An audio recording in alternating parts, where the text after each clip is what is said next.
En una cena de Shabbat, lancé la pregunta en la mesa: ¿por qué Dios permite que tanta gente crea que Jesús es el Mesías si no lo es?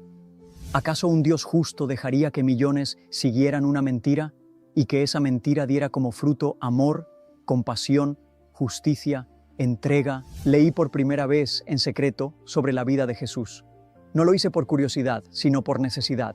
Quería entender por qué tanta gente afirmaba que Él era el Mesías. Nací en Hoy quiero traeros una noticia que ha salido en el periódico de Israel. Un rabino muy famoso ha dicho que hay una sed muy inusual, sobre todo en los jóvenes judíos, y hambre por Dios. Luego te voy a hablar de esta noticia, pero primero vamos a escuchar el testimonio de este hombre que viene de una familia judía ortodoxa en Jerusalén, y mirar cómo el Señor lo toca y se convierte a Yeshua. Mirar. una familia judía ortodoxa en Jerusalén.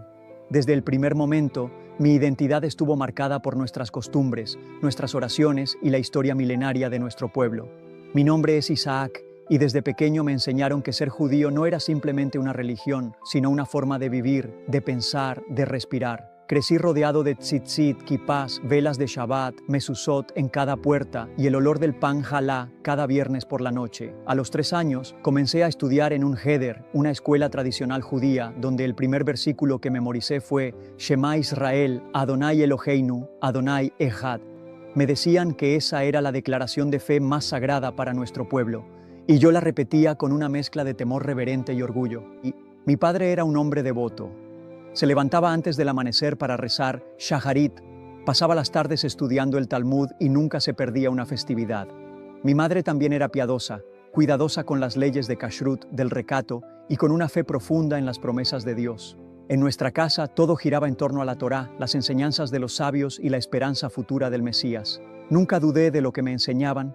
Desde joven participé activamente en la sinagoga, fui parte del movimiento juvenil ortodoxo y a los 13 hice mi bar mitzvah en el Muro de los Lamentos, donde sentí que estaba dando un paso firme hacia mi identidad adulta como judío. Soñaba incluso con estudiar en una yeshiva en Bnei Brak o en Nueva York. Mi vida estaba completamente consagrada a Dios, o al menos a la imagen de Dios que me habían enseñado. Nos enseñaban que Israel era el pueblo elegido, separado de las demás naciones, llamado a ser luz entre los pueblos. Aunque nunca supe con claridad qué significaba eso en la práctica, lo creía. El Mesías era una figura lejana, esperada, pero sin rostro ni nombre. A veces se hablaba de él como quien menciona a alguien que aún no ha nacido, un descendiente de David que restaurará el trono, traerá paz y reconstruirá el templo. Pero nunca se le daba mucha atención. Era más un concepto que una esperanza activa. Todo lo relacionado con Jesús o el cristianismo estaba completamente excluido de nuestras conversaciones. Para nosotros, Jesús era simplemente un error histórico, un falso Mesías, quizá incluso un traidor. Nunca leí nada sobre él, ni tuve interés en hacerlo. Desde niño me dejaron claro que no era tema de conversación para un judío piadoso. Sin embargo, por más sólida que pareciera mi fe, con los años, ciertas grietas empezaron a surgir, no por falta de religión o práctica, sino por preguntas que nadie parecía querer responder. Durante muchos años viví con una fe que parecía inquebrantable. Tenía respuestas para todo, o al menos eso creía. Había un lugar para cada cosa, una explicación para cada mandamiento, una tradición para cada momento del día. Vivíamos según lo que nos fue enseñado, sin preguntar demasiado. Pero todo empezó a cambiar una noche, en una conversación que al principio parecía trivial. Estaba con un viejo amigo de la yeshiva, caminando por una calle silenciosa de Mea Shearim, cuando él, casi en un susurro, me dijo: ¿alguna vez te has preguntado por qué Dios permitiría que millones de personas crean en un error tan grande como Jesús? Me reí nerviosamente, como quien escucha una herejía, y le dije que no, que eso era absurdo, pero la semilla ya estaba plantada. Durante semanas esa frase me perseguía. Me encontraba repitiéndola en mi mente durante la oración, cuando debía estar concentrado en los salmos. Me sorprendía a mí mismo preguntándome: ¿acaso un Dios justo y santo puede quedarse en silencio mientras millones caminan hacia lo que creemos que es condenación? ¿Dónde está la justicia divina si tantos están tan convencidos y tan equivocados? La incomodidad creció cuando comencé a observarlos más de cerca. Médicos, académicos, artistas, científicos, gente noble, compasiva, entregada a los demás. No eran ignorantes, no eran simples, no eran enemigos de Dios, eran sinceros en su fe, en su amor por ese Jesús. ¿Cómo podían estar tan equivocados? En una cena de Shabbat, lancé la pregunta en la mesa: ¿por qué Dios permite que tanta gente crea que Jesús es el Mesías si no lo es? El silencio fue inmediato. Mi padre me miró como si le hubiera dado una bofetada. Mi madre se levantó de la mesa sin decir palabra y uno de mis hermanos me dijo en voz baja: ten cuidado con ese tipo de pensamientos. Pero ya era demasiado tarde. No podía apagar la inquietud. Empecé a perder la paz. Cada vez que abría la Torá, lo hacía con el corazón dividido. Quería seguir creyendo como antes, pero ya no podía. Me sentía como si caminara en medio de una tormenta interna. La rutina religiosa continuaba, pero por dentro, mi alma comenzaba a quebrarse. Recuerdo una noche en particular. Era Yom Kippur. Estábamos todos en la sinagoga, vestidos de blanco, golpeando nuestro pecho al recitar las confesiones. Pero mientras todos lloraban por sus pecados, yo lloraba por algo que no sabía nombrar. Sentía que algo dentro de mí se estaba rompiendo, pero no sabía si era mi fe o si era mi alma intentando encontrar la verdad. Fue entonces cuando decidí que no podía seguir ignorando esas preguntas. Si había una mentira, quería descubrirla, pero si por el contrario había una verdad más profunda, tenía que estar dispuesto a verla, aunque me costara todo. La mente puede intentar callar, pero el corazón no olvida. Por más que traté de regresar a la calma religiosa de antes, había una pregunta que me perseguía como una sombra silenciosa, apareciendo en los momentos más sagrados, en los rezos más devotos, en las madrugadas más oscuras. ¿Y si estamos equivocados? No me atrevía a decirlo en voz alta. Solo pensarla me hacía temblar. No se trataba de querer abandonar mi fe. Dios me libre. Yo amaba mi identidad, mi pueblo, mi historia.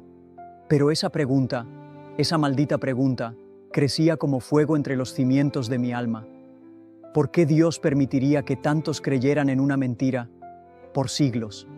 Y no solo creyeran, vivieran por ella, murieran por ella. ¿Acaso un Dios justo dejaría que millones siguieran una mentira y que esa mentira diera como fruto amor, compasión, justicia, entrega, sacrificio? Comencé a estudiar casos, nombres, fechas, testimonios, cristianos perseguidos que se negaban a negar a Jesús, familias que preferían morir antes que renunciar a su fe, mártires, misioneros, filántropos, gente que vivía con una convicción más intensa que la de muchos religiosos que yo conocía. Y me preguntaba, ¿quién daría la vida por una farsa? ¿Quién moriría por algo que sabía que era mentira? Leí por primera vez, en secreto, sobre la vida de Jesús. No lo hice por curiosidad, sino por necesidad. Quería entender por qué tanta gente afirmaba que Él era el Mesías, qué lo hacía tan diferente. Y entonces vino otra sacudida. ¿Y si todo lo que nos dijeron sobre Jesús era una distorsión? Porque el Jesús que leí no era el que me enseñaron a rechazar, no era un enemigo del judaísmo, no era el fundador de una nueva religión, era un judío, amaba la Torá, citaba a los profetas, sanaba enfermos, lloraba con los que sufrían, hablaba del reino de Dios con una autoridad que no era humana, no abolía la ley, la cumplía y sobre todo, perdonaba. Yo, que toda mi vida viví tratando de obedecer cada mitzvah, cada regla, cada letra, comencé a sentirme desnudo. Porque en Jesús encontré algo que mi religión nunca me había dado, gracia. No una justificación para pecar, sino una puerta abierta para los que no podíamos cargar más el peso del alma rota. Pero eso me aterraba, porque si Jesús era el Mesías, entonces yo lo había rechazado toda mi vida, entonces lo habíamos rechazado como pueblo, entonces mi historia tenía que ser reescrita desde el principio. ¿Y qué haces cuando todo lo que has creído se tambalea? ¿Qué haces cuando tu corazón empieza a inclinarse hacia lo que siempre consideraste una traición? Yo lloré como nunca antes, no por haber dudado, sino por haber empezado a creer. Recuerdo perfectamente ese día, era otoño, las hojas comenzaban a caer en los callejones de Jerusalén y con ellas mi antigua certeza. Estaba en la pequeña biblioteca de un amigo, un lugar tranquilo donde podía estudiar sin ser juzgado. No buscaba nada en particular, solo necesitaba huir del ruido interior. Tomé mi Tanaj, lo abrí al azar, y allí, como si me esperara desde siempre, estaba Isaías 53. Lo había leído antes, sí, muchas veces, de hecho, pero siempre bajo la guía de rabinos que decían que ese siervo representaba a Israel. Nunca le había prestado atención por mí mismo. Esta vez fue distinto. Leí las palabras como si fuera la primera vez. Despreciado y desechado entre los hombres, varón de dolores, experimentado en quebranto. Mas Él, herido fue por nuestras transgresiones, molido por nuestras iniquidades. Como cordero fue llevado al matadero. Con todo eso el Señor quiso quebrantarlo. Y con su conocimiento justificará mi siervo justo a muchos. No podía respirar. Cada verso era como un cuchillo y un bálsamo al mismo tiempo. Era como si alguien hubiera escrito la historia de Jesús siglos antes de su nacimiento.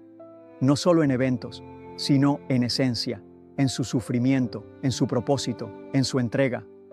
Me levanté, cerré el libro de golpe y comencé a caminar en círculos. Estaba temblando. Esto no puede ser, pero lo era.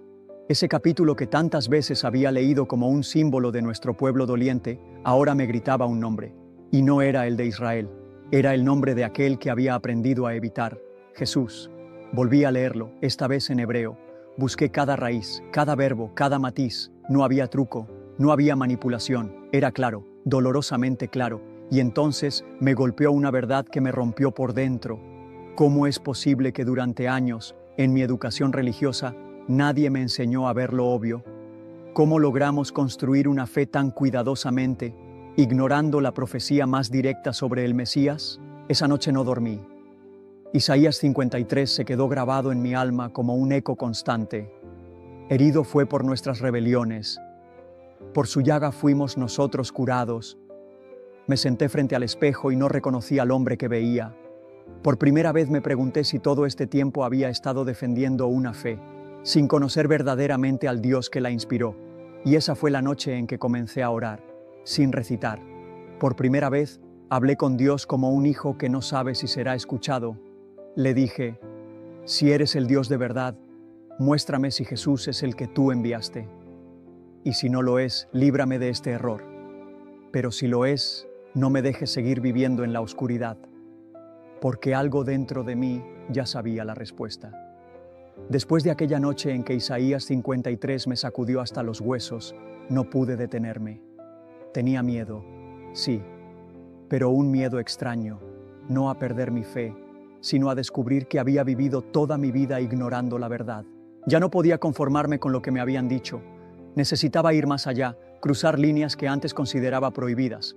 Y entonces decidí leer lo impensable, el Nuevo Testamento. Lo hice con cautela, casi con vergüenza. Imaginaba a mi abuelo viéndome desde el cielo, sacudiendo la cabeza. Sentía el peso de siglos de rechazo, de dolor, de separación.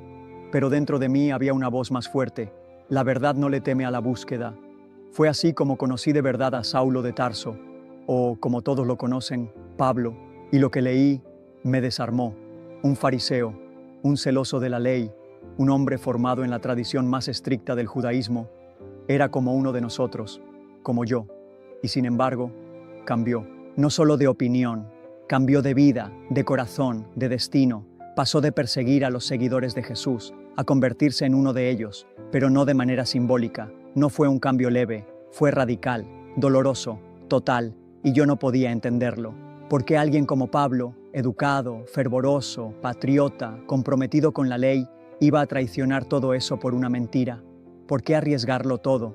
Su reputación, su posición, su seguridad. ¿Quién haría eso si no hubiera tenido un encuentro real? Leí una y otra vez el relato de su conversión en el camino a Damasco. Ese momento en que una luz lo derriba, lo deja ciego y escucha una voz. Saulo, Saulo, ¿por qué me persigues? Y esa voz era de Jesús. Yo, que me creía conocedor de las Escrituras, me sentí ignorante ante la claridad de aquel encuentro, porque lo que Pablo vivió no fue un giro ideológico, fue una confrontación con la misma verdad que yo comenzaba a vislumbrar. Él vio al resucitado, y eso lo cambió todo. Me preguntaba, ¿y si yo hubiera vivido en esa época? ¿Y si hubiera sido testigo de lo que él vio? ¿También habría perseguido a los seguidores del Mesías, creyendo que defendía la verdad? Porque eso era lo más doloroso, darme cuenta de que yo, como Pablo, había creído que servía a Dios mientras rechazaba al que Él había enviado. Lloré, no de rabia, sino de quebranto, porque si Pablo fue perdonado, si Pablo con su historia manchada fue alcanzado por la gracia de ese Jesús, Entonces, tal vez, también había gracia para mí. Comencé a ver que la historia no era sobre traición al judaísmo, era sobre cumplimiento, sobre un Dios que no vino a destruir, sino a revelar el rostro del Mesías prometido. Y esa revelación empezaba a doler, porque la verdad, cuando entra de verdad, desgarra primero y sana después. Mientras más leía, más se abría la grieta en mi interior. Ya no era solo Pablo. Su historia me había conmovido, sí, pero lo que comenzó a inquietarme aún más fue la de los otros hombres, los discípulos, esos 12, judíos, simples, trabajadores, pescadores, cobradores de impuestos, sin poder, sin influencia, sin títulos rabínicos, hombres comunes, hasta que sus vidas fueron marcadas por algo o alguien que los transformó por completo. Yo había crecido pensando que los seguidores de Jesús eran los que lo malinterpretaron, que lo convirtieron en algo que nunca fue. Pero al leer el relato de sus vidas y su muerte, no podía dejar de preguntarme, ¿puede una mentira tener tanto poder? ¿Puede una invención transformar a hombres cobardes en testigos dispuestos a morir por lo que creyeron haber visto? Pedro, ese hombre que negó a Jesús por miedo, terminó crucificado, pero no de cualquier forma.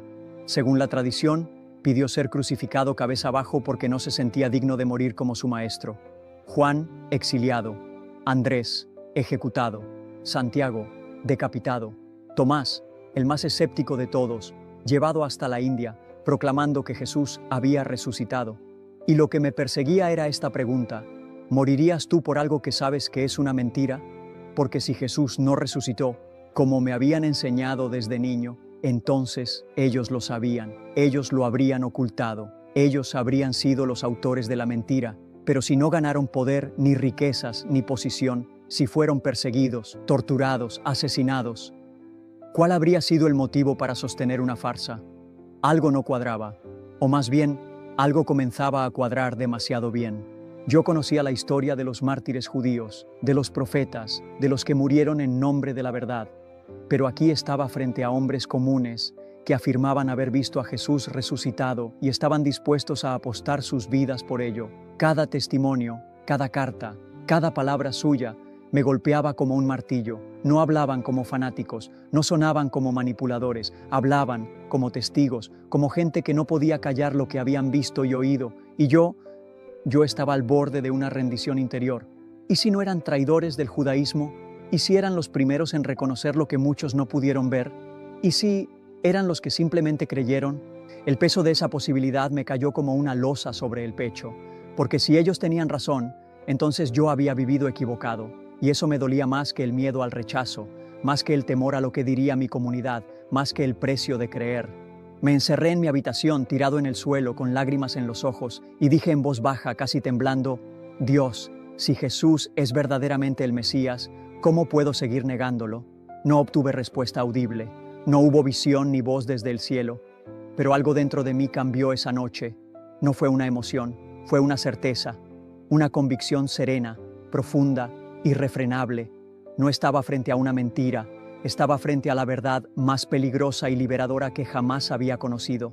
No fue un rayo del cielo, no fue un milagro visible, no fue una voz audible, fue algo más silencioso, más real.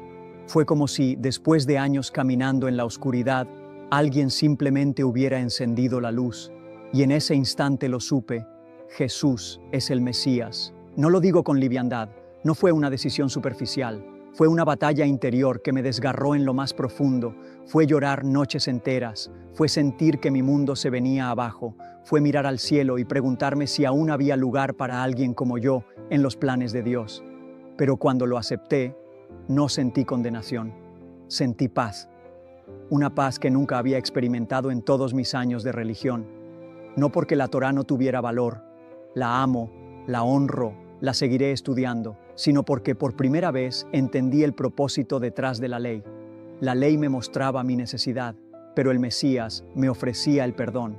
Jesús no vino a anular lo que Dios había hecho con nuestro pueblo, al contrario, vino a cumplirlo. Vino como ese siervo sufriente de Isaías 53. Vino como el Cordero Pascual. Vino como el que toma sobre sí nuestras iniquidades, y no solo las mías, sino las de cada persona, de toda lengua y nación. Yo, que siempre creí que Israel era el centro exclusivo del amor de Dios, ahora entendía que Dios había elegido a nuestro pueblo para revelar su plan de redención a toda la humanidad. Jesús no era la invención de una secta. Era el cumplimiento de las promesas hechas a Abraham, a Moisés, a David, a los profetas. Todo apuntaba a Él. Aceptar a Jesús como el Mesías fue como volver a nacer, pero no sin costo. Perdí amistades. Fui rechazado por mi familia. Me miraron con dolor, con rabia, con incomprensión. Me dijeron que había traicionado mis raíces, que había cruzado una línea sagrada. Y sin embargo, jamás me he sentido más judío que ahora, porque creer en Jesús no me alejó del Dios de Israel, me llevó directamente a su corazón. Ahora entiendo por qué tantos gentiles creen en Él, porque el Dios de Israel no se reservó su amor para un solo pueblo, sino que nos llamó a todos. Un pueblo santo, redimido no por linaje, sino por fe. Hoy tengo 35 años. Camino con heridas, sí, pero con esperanza. No lo entendí todo de golpe. No tengo todas las respuestas. Pero tengo una convicción que nadie me podrá quitar. El Mesías vino, vivió, sufrió. Cambiar de creencias por moda o por emoción. Y resucitó. Y su nombre es Yeshua, Jesús, mi Mesías, el Hijo del Dios viviente. No sé si te ha gustado este testimonio, pero si te ha gustado, dale me gusta porque creo que merece la pena escuchar este testimonio, que es una tremenda bendición de cómo no solamente él, sino muchos judíos están aceptando a Jesús. Y quiero que veamos una noticia. Esta persona que veis en pantalla es un rabino, y quiero leeros una noticia porque algo está pasando en Israel. Algo está pasando en Israel, y creedme que cuando digo que algo está pasando es que algo está pasando.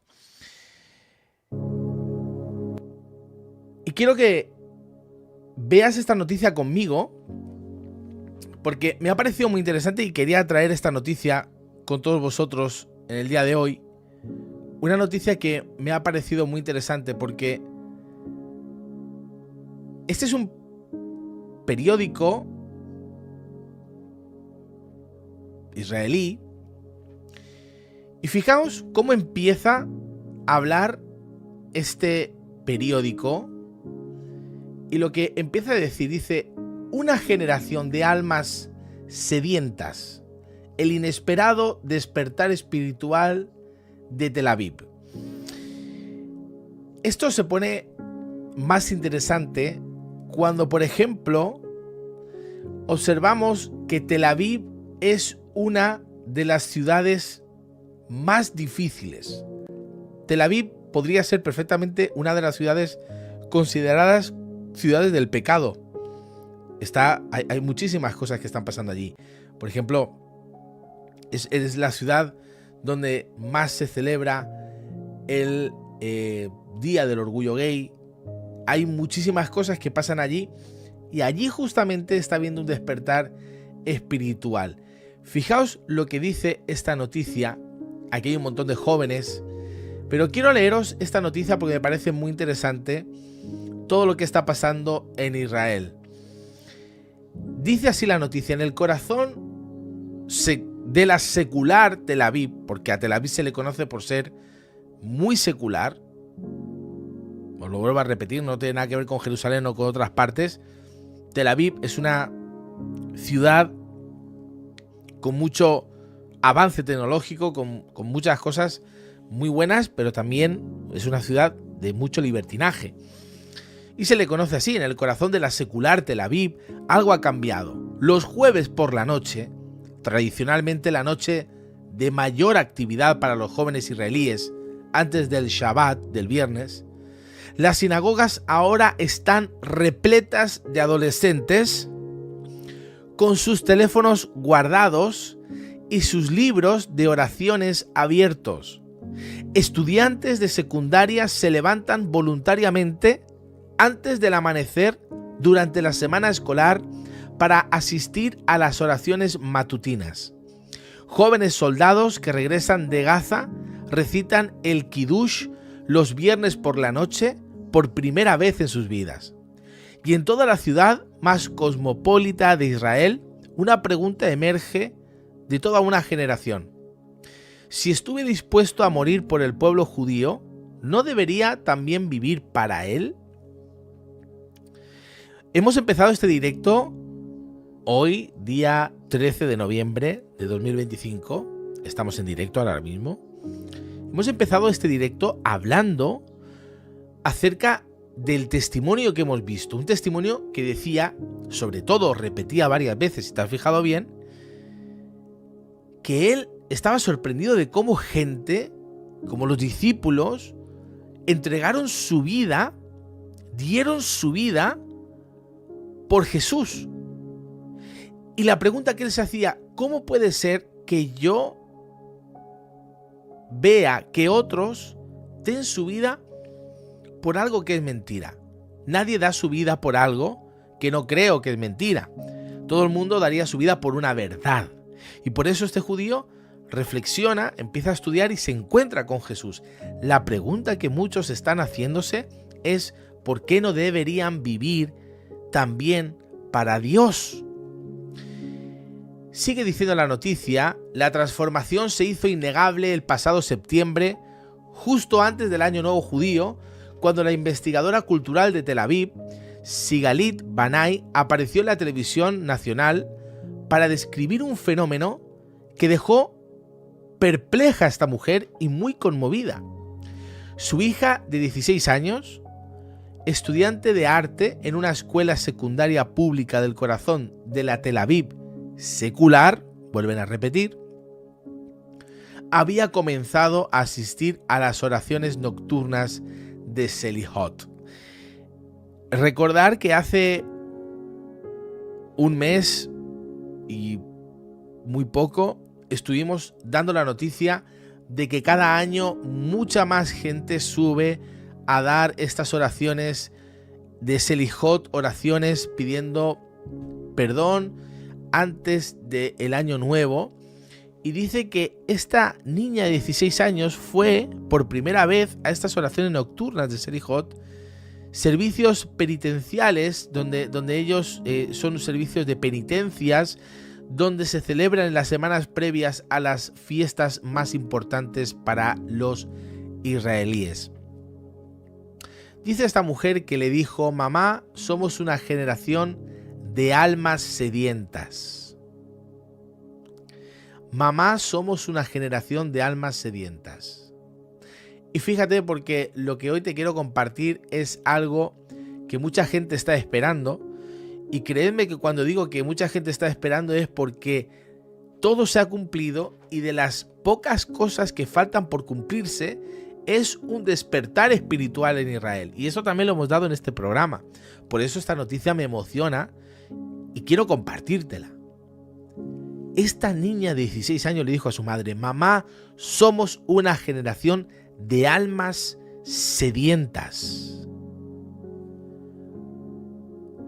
La frase provenía de una popular canción israelí que refleja algo que su generación nunca experimentó.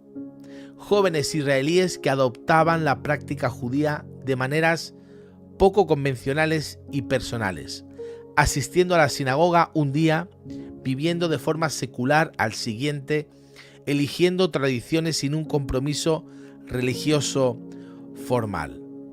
Cuando esta mujer acompañó a su hija a la sinagoga del barrio, un jueves por la noche, encontró el edificio lleno de jóvenes de 15 y 16 años. Esto es una nueva generación. 15 y 16 años cantando con una devoción inconfundible. En la sección de mujeres, chicas, a las que conocía desde la infancia, estaban sentadas con libros abiertos, los teléfonos en silencio, siguiendo cada palabra del servicio sin distracciones ni conversaciones. Esto no es Teshuvá, como la conocíamos en nuestra generación, dijo esta mujer, usando la palabra hebrea para arrepentimiento o regreso a Dios. Esto es algo nuevo, algo que aún no comprendo del todo. El rabino Ashaf Tabachnik lo entiende. Como rabino de Rosh Yehudí, que es un centro de extensión comunitaria en Tel Aviv, fundado hace 25 años para apoyar a jóvenes profesionales judíos que exploran su identidad judía en profundidad. Este hombre ha sido testigo directo de este cambio. Dice, en los últimos 2 años, vuelvo a repetir, en los últimos 2 años hemos visto un cambio importante. Y sigue diciendo este hombre, afirmando con una voz rotunda, hay un nuevo tipo de despertar espiritual completamente diferente al que veíamos antes. La gente regresa de la guerra de Gaza siendo distinta a cómo era cuando entró. Siempre que hay una guerra o un conflicto, es evidente que hay un mover espiritual. Sigue diciendo la noticia, pero antes de que siga leyendo esta noticia, que seguro que te está interesando y te está poniendo los pelos de punta como a mí lo está haciendo, te voy a pedir que si te está gustando esto y tú crees que viene un despertar espiritual para el pueblo de Israel, dale me gusta, compártelo y déjame en comentarios también de dónde lo estás viendo, de qué parte, de qué ciudad nos ves. Y algo muy importante, déjame tu opinión. ¿Tú crees que está habiendo un despertar espiritual?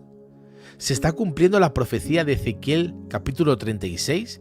Si vas a buscar en internet vas a ver un montón de vídeos de testimonios de judíos convirtiéndose a Jesús.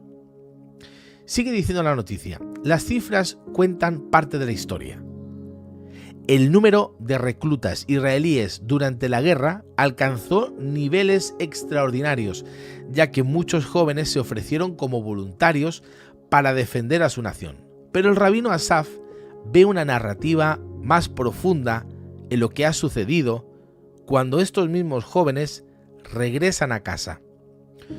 Cuando volvieron a Tel Aviv, muchos se preguntaron, ¿estaba dispuesto a arriesgar mi vida por el pueblo judío? ¿Qué significa eso para mí ahora?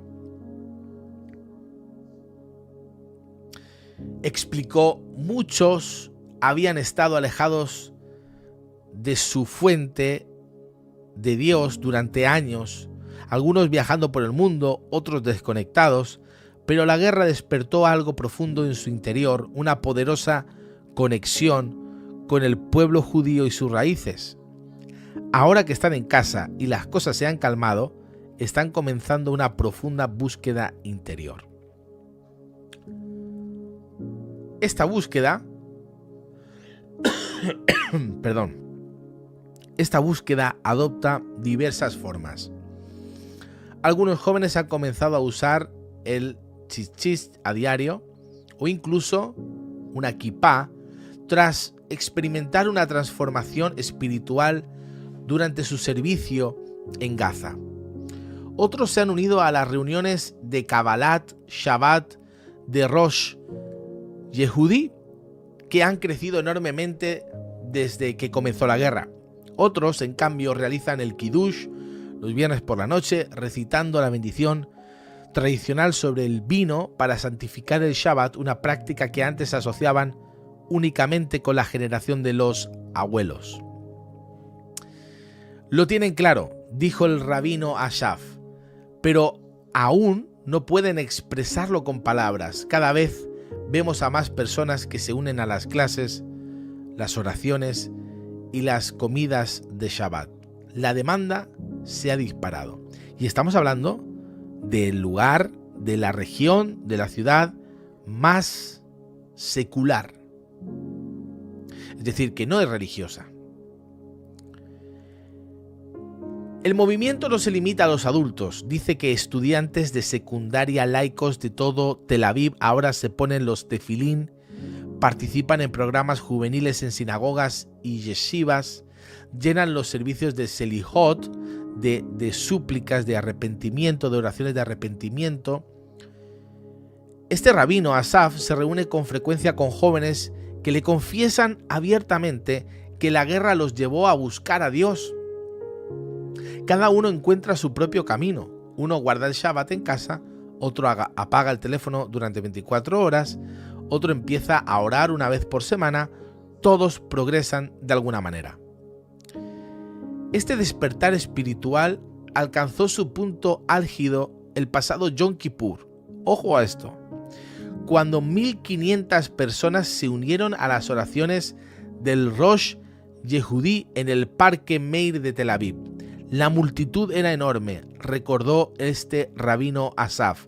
Muchos dijeron que podían sentirlo, que cuando estábamos divididos estalló la guerra y ahora que hemos vuelto a la oración, los rehenes han regresado. Esa manera de pensar o esa intuición que tuvieron, ese sentir que la unidad nacional y el retorno espiritual están ligados a la redención nacional, se ha convertido en un tema recurrente que todo el mundo habla en la transformación de Tel Aviv. Refleja una antigua concepción judía según la cual el destino del pueblo judío depende no solo de la fuerza militar, sino también de la unidad espiritual. ¿Os estáis dando cuenta de lo que estamos leyendo? ¿Alguien está entendiendo lo que estamos leyendo? Porque esto es algo muy profético. De verdad. Esto es algo muy profético. Fijaos.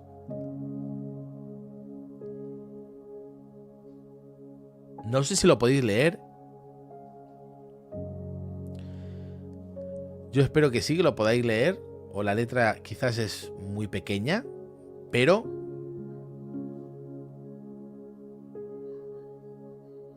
vamos a ponerlo aquí.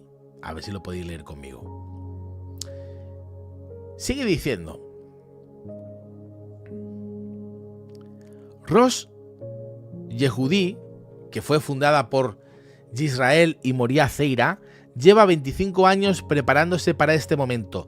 La organización ofrece conferencias, clases, talleres, tutorías personalizadas centradas en el pensamiento judío, las enseñanzas del rabino, crecimiento espiritual, y esto está dentro de un entorno increíble dentro de Tel Aviv. Ahora dice que este rabino considera que esta expansión responde a una necesidad humana fundamental que la tecnología por sí sola no puede satisfacer. A la gente le da vergüenza pedir y a nosotros nos da vergüenza ofrecer. Es una lástima, dijo. Nuestro padre Abraham iba de puerta en puerta invitando a la gente a comer y bendecir a Dios. Somos sus descendientes, estamos llamados a continuar su misión, no a esperar que la gente venga a nosotros, sino ir a ellos. Lo anhelan, pero dudan. Por ahora, la transformación de Tel Aviv, vuelvo a repetir, la ciudad más secular en Israel, continúa. En la ciudad conocida desde hace mucho tiempo como la capital cultural secular de Israel. Los adolescentes se levantan temprano para orar. Los soldados buscan un sentido en la vida más allá del servicio militar y los jóvenes profesionales descubren tradiciones que sus padres abandonaron. El fenómeno desafía cualquier categorización sencilla. No se trata del movimiento de Teshuvá de generaciones anteriores, con sus límites claros y patrones convencionales. En cambio, es algo orgánico, diverso, profundamente arraigado en el trauma y la unidad de la guerra. Tel Aviv, la primera ciudad hebrea, está experimentando una transformación espiritual sin precedentes, declaró este rabino Asaf. Queda por ver si este momento representa una respuesta temporal a la crisis o un cambio duradero en la sociedad israelí. Pero para miles de jóvenes israelíes, la pregunta ya tiene respuesta. Una generación que luchó por la supervivencia del pueblo judío ha decidido que también es hora de vivir por él. ¡Wow! Esto es una noticia increíble. Mucha gente puede pensar que esto simplemente es una noticia más, pero estamos hablando de una ciudad completamente secularizada y cómo el Señor está utilizando a esta generación para cumplir su propósito. Y déjame serte claro, fijaos, hay algo que tiene que pasar.